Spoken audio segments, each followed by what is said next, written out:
চিতল মাছের যে ছবিটা আমি পোস্ট করেছিলাম তার রেসিপিটা আজকে শেয়ার করবো আপনাদের সাথে। প্রথমে মাছের পেটিগুলোকে নুন আর হলুদ মাখিয়ে রেখে দিয়েছি। এটা সিআর পার্ক থেকে এনেছি। আপনারা জানেন দিল্লিতে যেহেতু সিআর পার্কে বাঙালিদের সব কিছু পাওয়া যায়, তো সেখান থেকে চিতল মাছ এনেছিলাম। 4 পিসই এনেছি, কারণ গরমকালে তো বেশি খাওয়াটা উচিত নয়। এমনিতেই চিতল মাছে প্রচণ্ড তেল থাকে আর ভীষণ গরমও পড়ে, তাই এত গরম দিল্লিতে, ওই জন্য 4 পিসই এনেছিলাম আমাদের বাড়ির 4 জনের জন্যে। আর এখানে তেল গরম করে নিচ্ছি, বেশ অনেকখানি সর্ষের তেল, কারণ মাছগুলোকে ভালো করে ভাজতে হবে। আর চেতল মাছ, বোয়াল মাছ, আর মাছ এইসবগুলো রান্না করতে গেলে না একটু তেল লাগে।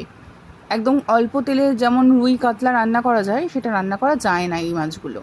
মাছটা ভেজে নিয়ে সেই তেলের মধ্যেই অল্প একটু জিরে, একটা দারচিনির টুকরো, তেজপাতা আর পেঁয়াজ দিয়ে একসাথে একটু ভেজে নিয়ে তার মধ্যে দিলাম হচ্ছে আদা, রসুন আর দই, সাথে জিরের গুঁড়ো, ধনের গুঁড়ো, এসব দিয়ে বানানো একটা পেস্ট দিয়ে সেই পেস্টটা ভালো করে কষতে হবে খানিকক্ষণ। কারণ আগে থেকেই নুন আর হলুদটা দেওয়া চলবে না এখানে। এই পেস্টটা থেকে জলটা একেবারে মরে এলে তারপরে দিয়ে দিতে হবে অন্যান্য মশলা। এইবার আমি অ্যাড করে দিচ্ছি এর মধ্যে হলুদ আর কাশ্মীরি লঙ্কার গুঁড়ো। খুব বেশি ঝাল আমরা খাই না, সেহেতু খুব বেশি ঝাল আমি দিইও নি। আপনারা চাইলে কাঁচা লঙ্কা পেস্ট করে দিতে পারেন। এই মাছের রেসিপির মেন এই হচ্ছে ভালো করে কষতে হবে। যত ভালো মশলা কষা হবে তত ভালো এর টেস্ট আসবে।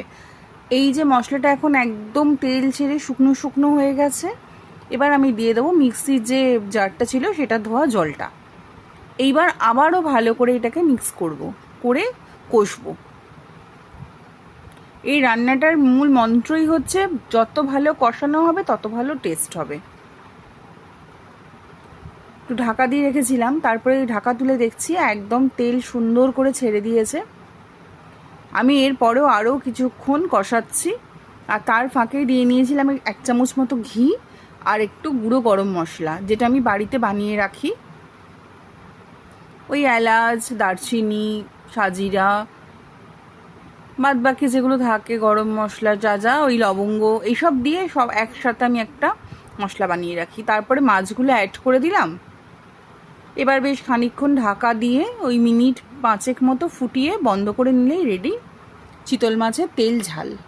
রেসিপিটি ভালো লাগলে ভিডিওটি লাইক করে দেবেন। আর সবাইকে অনেক ধন্যবাদ। সবাই ভালো থাকবেন, সুস্থ থাকবেন, আর চ্যানেলটা সাবস্ক্রাইব করে দেবেন। Thank you.